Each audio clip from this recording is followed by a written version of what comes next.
Kalaburagi round ಅಪ್ಗೆ ಸ್ವಾಗತ. ನಾನು ರಾಣಿಕೋಟೆ. ಬನ್ನಿ ಕ್ವಿಕ್ ಆಗಿ ನೋಡೋಣ ಕಲಬುರಗಿ ಜಿಲ್ಲೆಯ ಇಂದಿನ ಪ್ರಮುಖ ಸುದ್ದಿಗಳನ್ನು. ಲಂಚ ಪಡೆಯುವಾಗ ವಿಲೇಜ್ ಅಕೌಂಟೆಂಟ್ ಹಾಗೂ ಕಂದಾಯ ಇಲಾಖೆ ಸಿಬ್ಬಂದಿ ಓರ್ವ ಲೋಕಾಯುಕ್ತ ಬಲೆಗೆ ಬಿದ್ದ ಘಟನೆ ಕಲಬುರಗಿಯಲ್ಲಿ ನಡೆದಿದೆ. ಲೋಕಾಯುಕ್ತ ಎಸ್ಪಿ ಬಿಕೆ ಉಮೇಶ್ ಅವರ ನೇತೃತ್ವದಲ್ಲಿ ನಗರದ ಉಪ ತಹಸೀಲ್ದಾರರ ಕಚೇರಿಯಲ್ಲಿ ಟ್ರ್ಯಾಪ್ ಮಾಡಲಾಗಿದ್ದು, ವಿಎ ಕಾಂತೇಶ್ ಹಾಗೂ ಸಿಬ್ಬಂದಿ ಅಖ್ತಾರ್ ಪಟೇಲ್ ಅವರು ಲೋಕಾಯುಕ್ತ ಬಲೆಗೆ ಬಿದ್ದ ಲಂಚಬಾಕರಾಗಿದ್ದಾರೆ. ಮೋಟಿವೇಶನ್ ಮತ್ತು ಪಹಣಿಯಲ್ಲಿ ಹೆಸರು ಸೇರ್ಪಡೆ ಮಾಡುವುದಕ್ಕೆ 30,000 ಲಂಚ ಬೇಡಿಕೆ ಇಟ್ಟಿದ್ದರು. ಕಚೇರಿಯಲ್ಲಿ 20,000 ಲಂಚ ಪಡೆಯುವಾಗ ರೆಡ್ ಹ್ಯಾಂಡ್ ಆಗಿ ಸಿಕ್ಕಿಬಿದ್ದಿದ್ದಾರೆ.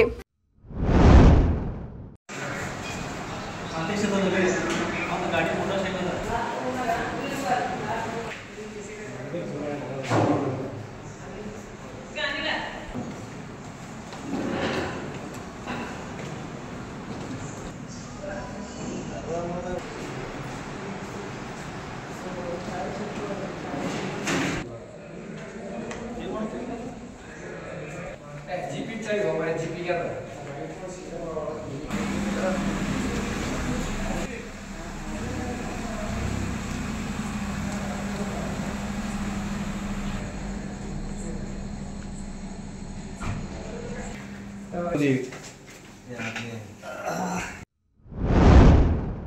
ಸರ್ಕಾರ ಕುರ್ಚಿ ಕಿತ್ತಾಟದಲ್ಲಿ ಬ್ಯುಸಿಯಾಗಿದೆ. ನಾವು ಸಿಎಂ ಆಗಬೇಕೆಂದು ದಲಿತ ಸಚಿವರು ಹೇಳ್ತಾರೆ, ಲಿಂಗಾಯತರು ಸಿಎಂ ಆಗಬೇಕೆಂದು ಶಾಮನೂರು ಶಿವಶಂಕರಪ್ಪ ಹೇಳ್ತಾರೆ ಎಂದು ಸಂಸದ ಗೋವಿಂದ ಕಾರಜೋಳ ಹೇಳಿದರು. ಕಲಬುರಗಿಯಲ್ಲಿ ಮಾಧ್ಯಮದವರೊಂದಿಗೆ ಮಾತನಾಡಿದ ಅವರು, ಸರ್ಕಾರ ಕುರ್ಚಿ ಕಿತ್ತಾಟದಲ್ಲಿ ಬ್ಯುಸಿಯಾಗಿದೆ. ನಾವು ಸಿಎಂ ಆಗಬೇಕೆಂದು ದಲಿತ ಸಚಿವರು ಹೇಳ್ತಾರೆ, ಲಿಂಗಾಯತರು ಸಿಎಂ ಆಗಬೇಕೆಂದು ಶಾಮನೂರು ಶಿವಶಂಕರಪ್ಪ ಹೇಳ್ತಾರೆ.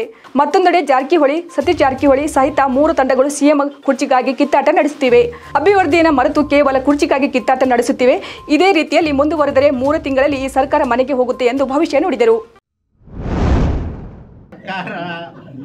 ಎದರಲ್ಲಿ ಬಿಜಿ ಆಗಿದೆ ಅಂದ್ರೆ ಕುರ್ಚಿ ಕಿತ್ತಾಟದಲ್ಲಿ ಬಿಜಿ ಆಗಿದೆ. ನಾ ಮುಖ್ಯಮಂತ್ರಿ ಆಗ್ಬೇಕು ಅಂತೇಳಿ ಹಿಂದುಳಿದವ್ರು ಹೇಳ್ತಾರ, ದಲಿತರು ಹೇಳ್ತಾರ. ನಾವು ಮುಖ್ಯಮಂತ್ರಿ ಆಗ್ಬೇಕು ಅಂತೇಳಿ ಲಿಂಗಾಯತರು ಹೇಳ್ತಾರ. ಶಾಮನೂರು ಶಿವಶಂಕರಪ್ಪನವ್ರು ನನಗೆ 93 ವರ್ಷ ನಾ ಮುಖ್ಯಮಂತ್ರಿ ಆಗ್ಲೇಬೇಕು ಅಂತ ಅವ್ರು ಹೇಳ್ತಾರ. ಇದರ ಜೊತೆಯಲ್ಲಿ ದಲಿತ ಮುಖ್ಯಮಂತ್ರಿ ಆಗ್ಬೇಕಂತೇಳಿ ನಮ್ಮವ್ರು ಹೇಳ್ತಾರ, SC STದವರು. ಅದಕ್ಕಾಗಿ ಮುಖ್ಯಮಂತ್ರಿ ಆಗಲಿಕ್ಕೆ ತಯಾರಾಗಿ ಕೂತಿದ್ದಾರೆ. ಯಾರ್ಯಾರು DK ಶಿವಕುಮಾರ್ ಅವರು ಗೌಡ್ರು ಆಗ್ಬೇಕಂತಾರ. ನಮ್ಮ ದಲಿತರು ಹೇಳ್ತಾ ಇದ್ದಾರ ಜಾರಕಿಹೊಳಿ ಅವರು ಆಗ್ಬೇಕಂತಾರ, ಡಾಕ್ಟರ್ ಪರಮೇಶ್ವರ್ ಆಗ್ಬೇಕಂತಾರ. ಇನ್ನು ಉಳಿದವ್ರು ಹೇಳ್ತಾರ ನಾವು ಆಗ್ಬೇಕಂತ ಹೇಳಿ. ಹೀಗೆ 3 ಗುಂಪುಗಳಾಗಿ ಕುರ್ಚಿ ಕಚ್ಚಾಟದಲ್ಲಿ ಆಡಳಿತ ಅನ್ನೋದು ಸತ್ತೋಗಿದೆ. ಆಡಳಿತ ನಿಷ್ಕ್ರಿಯ ಆಗಿದೆ.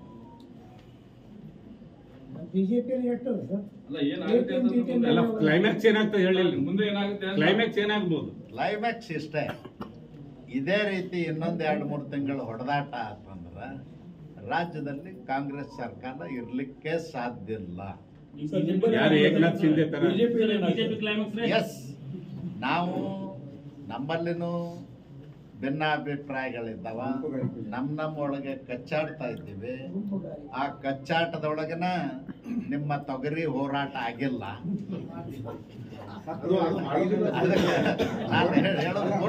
ನಾನು ಯಾವುದು ಮುಚ್ಚಿಡೋದಿಲ್ಲ, ಸತ್ಯ ಹೇಳ್ತೇನೆ. ನಿಮ್ಗೆ ನಮ್ಮದು ಲಕ್ಷ್ಯ ಈ ಸರ್ಕಾರದ ವೈಫಲ್ಯ ಕಡೆ ಜಾಸ್ತಿ ಇರಬೇಕಾಗಿತ್ತು. ಅದನ್ನು ಬಿಟ್ಟು ನಾವೇ ಚೂರಿ ತಗೊಂಡು ಚುಚ್ಚು ಪ್ರಯತ್ನ ಮಾಡ್ತಾ ಇದ್ದೀವಿ ನಮ್ಮೊಳಗೆ. ಅದಕ್ಕೆ ನಾನು ಹೇಳುವಂಥದ್ದು, ನಮ್ಮಲ್ಲಿನೂ ಲೋಪ ಆಗಿದೆ. ಆದರೆ ಅವರು ವಿಧಾನಸೌಧದೊಳಗೆ ಕುರ್ಚಿ ಮೇಲೆ ಕೂತು ಕಚ್ಚಾಡ್ತಾ ಇದ್ದಾರೆ. ನಾವು ಊರು ಹೊರಗಡೆ ನಿಂತು ನಾವು ಮಾಡ್ತಾ ಇದ್ದೀವಿ. ಗೊತ್ತಾಯ್ತಲ್ಲ, ಊರು ಹೊರಗಡೆ ನಿಂತ ಗೊತ್ತಾಯ್ತಲ್ಲ.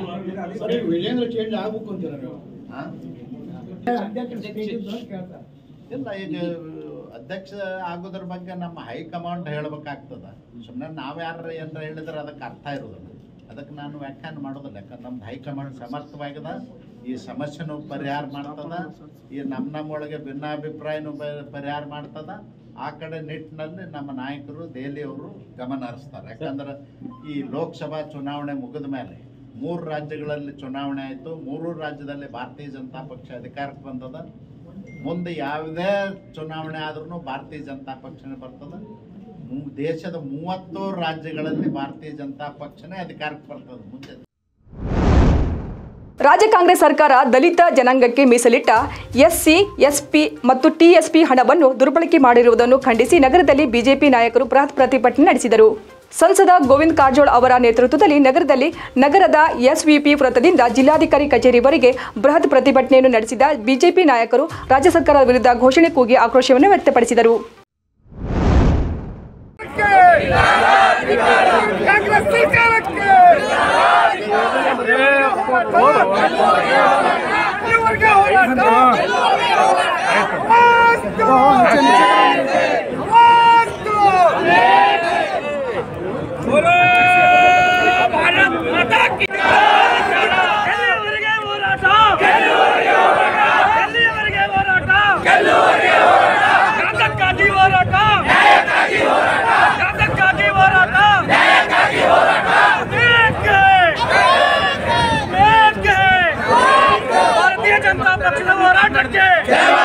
ಭಾರತೀಯ ಜನತಾ ಪಕ್ಷದ ಹೋರಾಟಕ್ಕೆ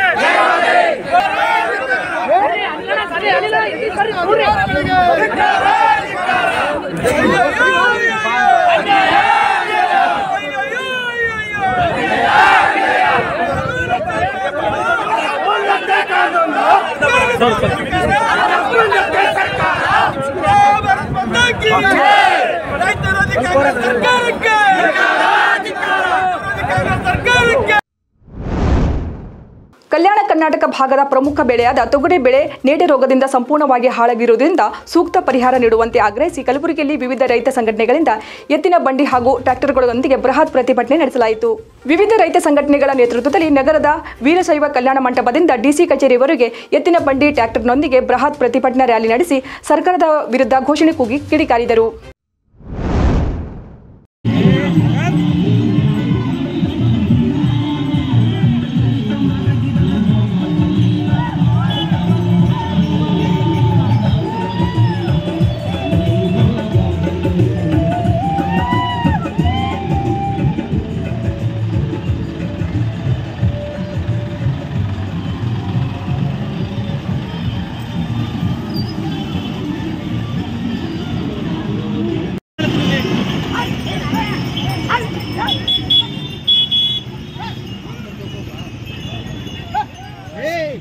ఎందుకు సార్ గుద్దా కావడం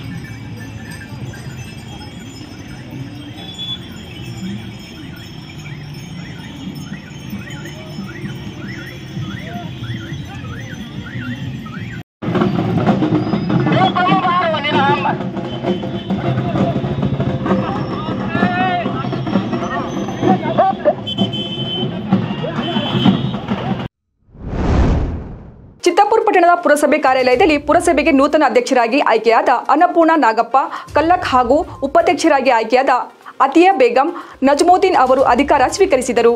ನಂತರ ಮಾತನಾಡಿದ ಅವರು, ಪಟ್ಟಣದ 23 ವಾರ್ಡ್ಗಳ ಸರ್ವಾಂಗೀಣ ಅಭಿವೃದ್ಧಿಗೆ ಹಗಲು ರಾತ್ರಿ ಎನ್ನದೆ ಪ್ರಾಮಾಣಿಕವಾಗಿ ದುಡಿಯುತ್ತೇವೆ ಎಂದರು. ಕಲ್ಯಾಣ ಕರ್ನಾಟಕವನ್ನು ಸಂಪೂರ್ಣ ಕಡೆಗಣಿಸಿ ಈ ಭಾಗದ ಜನರಿಗೆ ಮಣ್ಣೆರಚಿದೆ ಕಾಂಗ್ರೆಸ್ ಸರ್ಕಾರದ ಸಾಧನೆ. ಸ್ವಜನ ಪಕ್ಷಪಾತ ಭ್ರಷ್ಟಾಚಾರದಲ್ಲಿ ಮುಳುಗಿ ಕಲ್ಯಾಣ ಕರ್ನಾಟಕದ ಜನರ ಆರೋಗ್ಯ, ಶಿಕ್ಷಣ, ಸಾಕ್ಷರತೆ, ಆರ್ಥಿಕತೆ ಸುಧಾರಿಸುವಲ್ಲಿ ಸಂಪೂರ್ಣ ವಿಫಲವಾಗಿದೆ ಎಂದು ಮಾಜಿ ಶಾಸಕ ರಾಜ್ಕುಮಾರ್ ಪಾಟೀಲ್ ತೆಲ್ಕೂರ್ ಅವರು ಆರೋಪಿಸಿದ್ದಾರೆ. 21ನೇ ಶತಮಾನದ ವಿಜ್ಞಾನ ತಂತ್ರಜ್ಞಾನದ ಕಾಲ. ಅನೇಕ ಆವಿಷ್ಕಾರ ನಡೆಯುತ್ತಿರುವ ಸಮಯದಲ್ಲಿ ಪ್ರತಿಯೊಬ್ಬರು ವಿಜ್ಞಾನದ ಆಸಕ್ತಿಯನ್ನು ಬೆಳೆಸಿಕೊಳ್ಳಬೇಕು ಎಂದು ರಾವೂರ್ ಸಿದ್ದಲಿಂಗೇಶ್ವರ ಸಂಸ್ಥಾನ ಮಠದ ಪೂಜ್ಯ ಸಿದ್ದಲಿಂಗ ಮಹಾಸ್ವಾಮೀಜಿಗಳು ಹೇಳಿದರು. ಅವರು ರಾವೂರ್ ಗ್ರಾಮದ ಶ್ರೀ ಸಿದ್ದಲಿಂಗೇಶ್ವರ ವಿದ್ಯಾ ಅಭಿವೃದ್ಧಿ ಸಂಸ್ಥೆಯಲ್ಲಿ ಈಕೋ ಕ್ಲಬ್ ವತಿಯಿಂದ ಆಯೋಜಿಸಿದ್ದ ವಿಜ್ಞಾನ ವಸ್ತು ಪ್ರದರ್ಶನ ಉದ್ಘಾಟಿಸಿ ಮಾತನಾಡಿದರು. ಶಿಕ್ಷಣ ಜೊತೆಗೆ ಮಕ್ಕಳಲ್ಲಿ ಕ್ರಿಯಾಶೀಲತೆ ಹಾಗೂ ಸೃಜನಶೀಲತೆ ಬೆಳೆಸಲು ಇಂಥ ವಿಜ್ಞಾನ ವಸ್ತು ಪ್ರದರ್ಶನ ಪೂರಕವಾಗಿ ಕೆಲಸ ಮಾಡುತ್ತವೆ ಎಂದರು. ಇವಾಗಿದು ಕಲಬುರಗಿ ಜಿಲ್ಲೆಯಿಂದ ಪ್ರಮುಖ ಸುದ್ದಿಗಳು. ಮತ್ತೆ ನಾಳೆ ಭೇಟಿಯಾಗೋಣ ಕಲಬುರಗಿ ರೌಂಡಪ್ನಲ್ಲಿ. ನಮಸ್ಕಾರ.